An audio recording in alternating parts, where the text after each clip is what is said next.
Taiwan is facing a stress test like no other. This past week alone, headlines spanned from chip security leaks to defense cooperation, from new U.S. tariffs to emergency budgets and youth job programs. At first glance, these stories may look disconnected, a courtroom trial here, a subsidy package there, but together they reveal a bigger picture. Taiwan's resilience is being tested on every front. Take semiconductors. 3 former TSMC engineers now face up to 14 years in prison for leaking trade secrets tied to 2-nanometer chips. A reminder that Taiwan's most valuable asset is also its most vulnerable. Meanwhile, reports suggest the Pentagon may station a liaison officer in Taipei, underscoring that defense technology, drones, AI, cybersecurity, is now part of the U.S.-Taiwan conversation. Layer onto that the tariff storm. Washington's reciprocal tariffs are hitting everything from fisheries to agriculture, prompting 18 billion new Taiwan dollars in relief for farmers and new pledges that no sector will be sacrificed. To pay for all this, Taipei is turning to 87.8 billion new Taiwan dollars in supplementary budgets. And behind the numbers are people, especially young job seekers, who need stability in an uncertain market. This week, we connect the dots.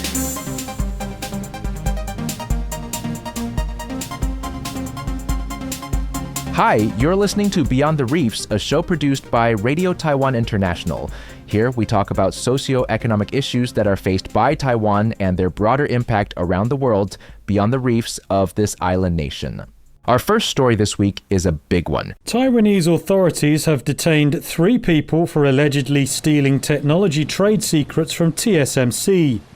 Prosecutors said Tuesday the 3 were detained late last month. It happened after TSMC reported an internal investigation found former and current employees had illegally obtained information from the tech company. The prosecutor's office said another 2 people had been released on bail and 1 more had been released.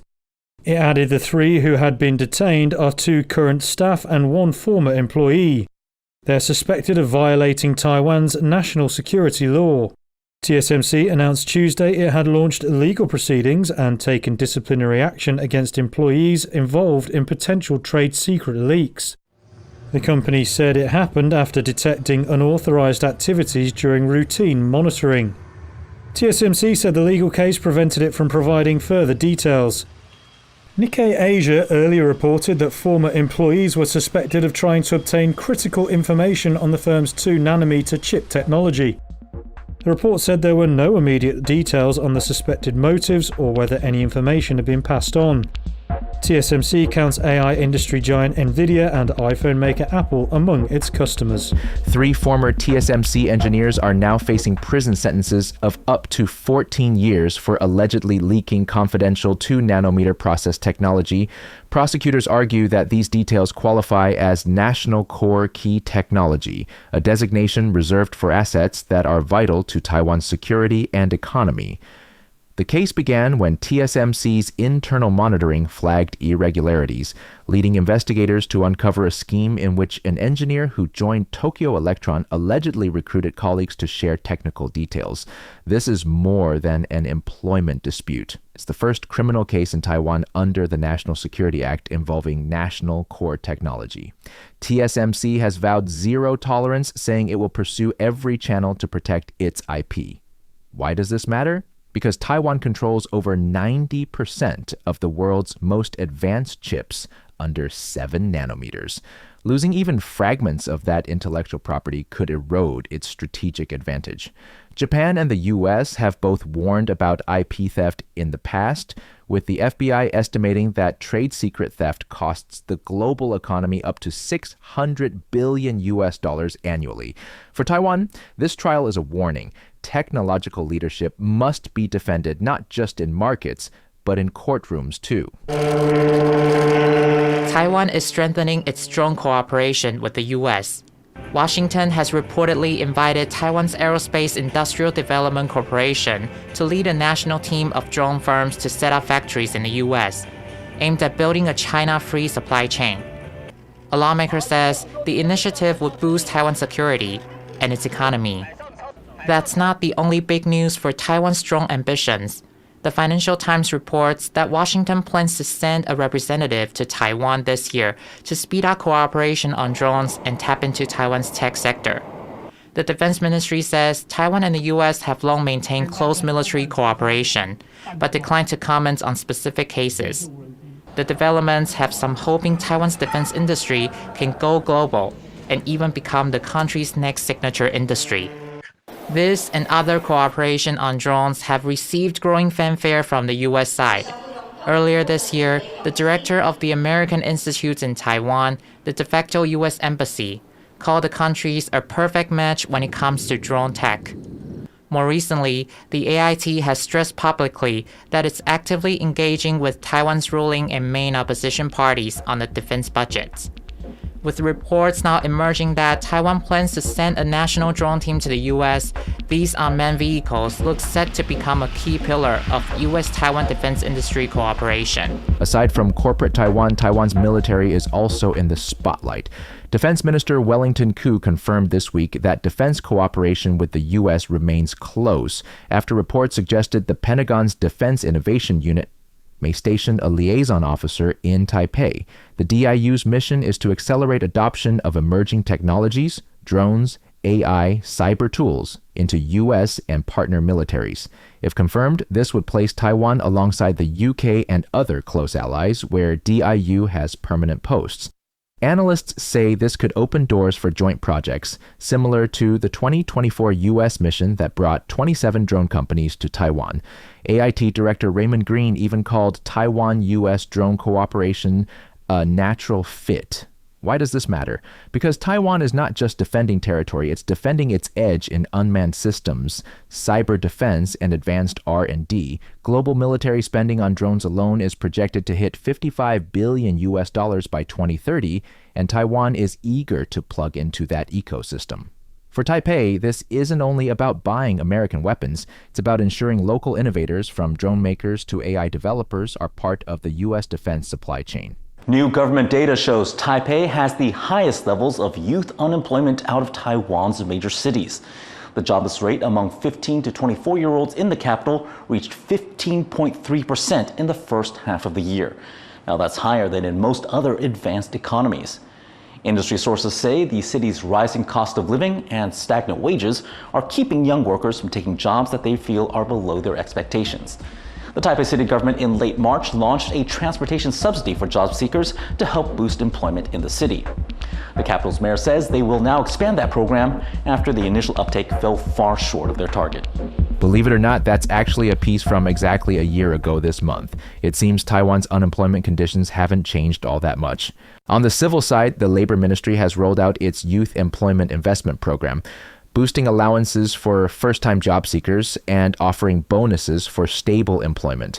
Under the scheme, unemployed youth aged 15 to 29 can receive 6,000 new Taiwan dollars per month for up to 3 months, provided they show proof of job seeking.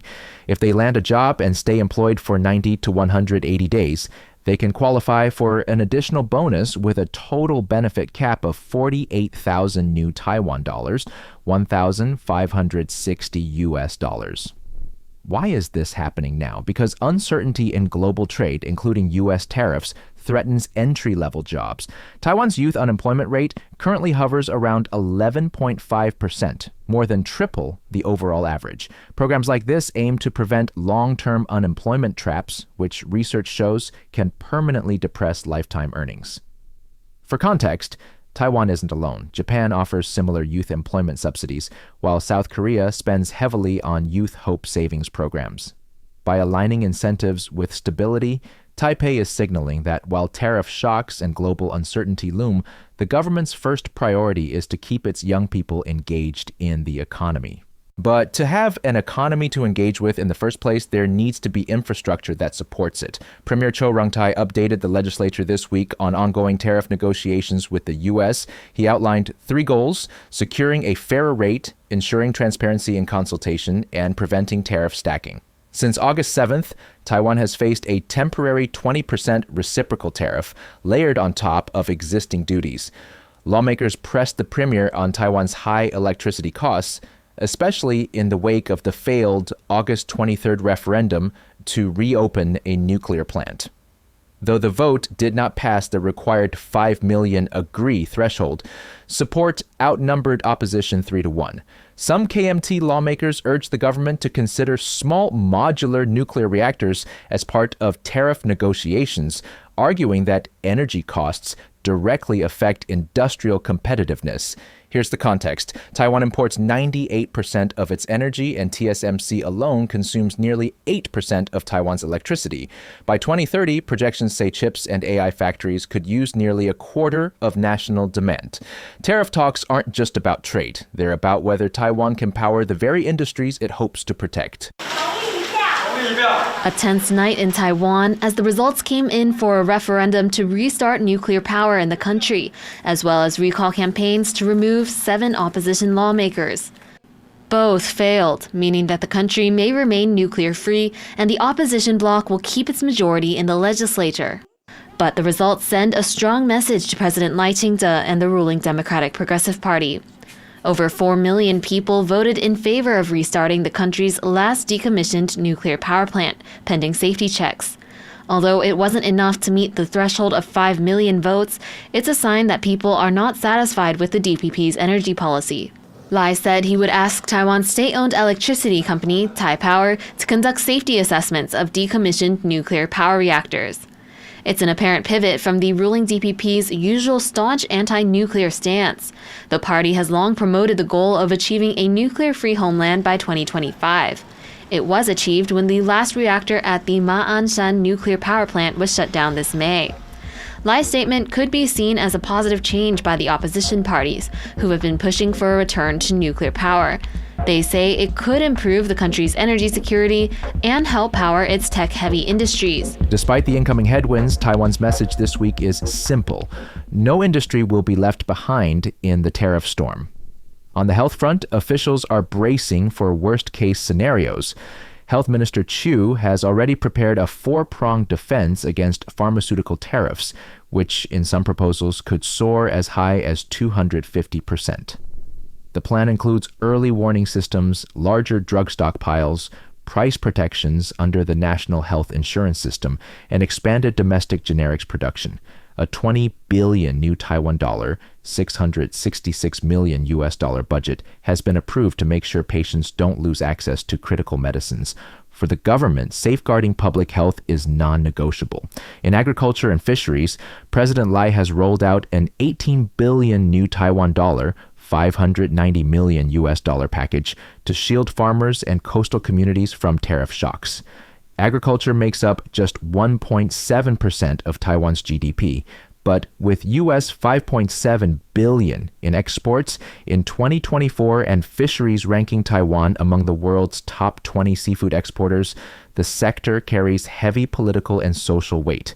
The relief package mirrors strategies used by Washington itself during the 2018 trade war, offering immediate subsidies while investing in competitiveness and market diversification for the future. And tying it all together, Premier Cho reaffirmed that no sector will be sacrificed. Speaking after a cabinet report to the legislature, Cho acknowledged that U.S. reciprocal tariffs will inevitably hit Taiwan's economy in both the short and long term. But he pledged that the government's role is to cushion those blows, ensure fair negotiations, and deliver support across industries. From semiconductors and ICT to agriculture, fisheries, and pharmaceuticals, it's a whole-of-economy approach. For Taiwan, resilience means defending the cutting-edge industries that anchor its global role, while also protecting the everyday livelihoods that keep its society stable. But all of those government support costs money, and that brings us to the political backdrop shaping all of this economic turbulence. The cabinet has announced plans for next year's budget, with around a third slated for defense. It comes as Taiwan faces growing pressure to ramp up military spending. Taiwan's cabinet has approved a general budget of close to $100 billion for next year. That's about $3.5 billion more than what was budgeted for this year. The spending plan is more than what the government expects to bring in revenue. There's about a $5.5 billion discrepancy. Premier Zhou Rongtai says that the government plans to take on debt in order to make up the difference. Taiwan has been facing calls from the U.S. and other allies to increase its defense spending. Earlier this year, Taiwan President Lai Ching-te vowed to bring it up to over 3% of GDP. And the cabinet seems to have followed through with a defense budget of about 31 billion US dollars. That's just over 3.3%. But the cabinet achieved this number by consolidating Taiwan's military, veterans benefits, and Coast Guard budgets into the same category, which hasn't been done before. But it's a method that NATO abides by. There are two reasons why defense spending is so vital. Number one, Taiwan faces threats of invasion from China, and it needs to build up its arsenal to deter Beijing. Number two is because Taiwan's biggest military partner, the U.S., wants to see Taiwan take its own defense seriously before making greater defense commitments to Taipei. This budget proposal still requires legislative approval. Last year, the cabinet also proposed a general budget of close to 100 billion US dollars. But when that budget proposal went to the legislature decided to cut it by a record 7%. So the numbers we're seeing today are by no means final. A heated session at Taiwan's legislature after recall elections over the weekend failed to remove opposition lawmakers. The cabinet now asking for an extra 2.8 billion US dollars in funding, including $49 million to pay for 2 days of recall and referendum elections this summer. It's a sensitive subject, especially for those lawmakers who had been facing recall. The mass recalls have soured tensions between the two main parties, the opposition Kuomintang and the ruling Democratic Progressive Party. Opposition lawmakers called on Premier Zhou Rongcai to take responsibility for the recall movement and an impending cabinet reshuffle. Zhou says more than 5 ministers and deputy ministers will be replaced by the end of the week. But some lawmakers are demanding more. Meanwhile, lawmakers from the DPP criticize the opposition parties over cuts to the cabinet's original proposed budget for this year. The cabinet has repeatedly said those cuts and freezes have caused significant financial difficulties, making it harder for it to carry out its functions and policy goals. Opposition parties say they were getting rid of unnecessary spending and that the additional budget requested does not serve a valid purpose. The recalls, spurred by citizens upset with a series of controversial bills and major budget cuts spearheaded by the opposition, have spurred debate in the country's political sphere. The DPP said the opposition alliance in the legislature made it difficult for the administration to fulfill its policy promises. The KMT called the mass recall movement a crusade against the opposition voices.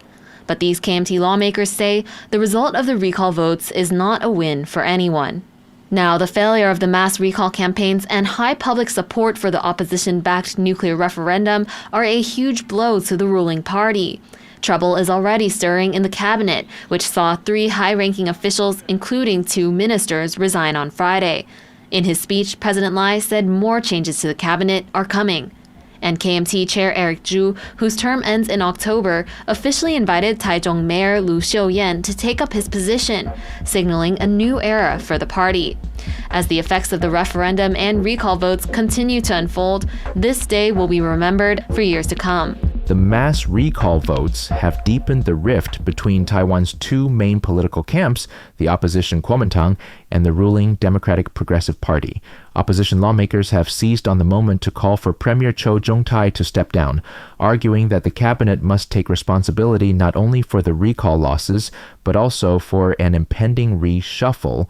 Zhou has promised to replace at least 5 ministers and deputy ministers by the end of the week, but critics say that is nowhere near enough. At the same time, the budget has become the new battlefield. DPP lawmakers are blasting the opposition for cutting and freezing large portions of the cabinet's original spending plan, claiming those moves have created real difficulties in carrying out basic governance and policy goals.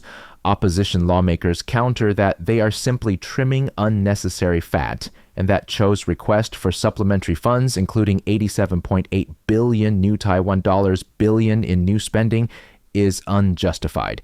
This tug of war is more than a numbers fight. It reflects a deeper question of governance.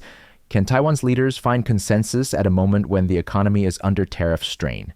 Industries are demanding protection, and citizens are looking for stability. For now, Zhou remains in office, backed by President Lai, but his cabinet will look very different by the end of the week. And we will continue to update you on that development on next week's episode. Until then, I'm Joey Chow, and this is Beyond the Reefs.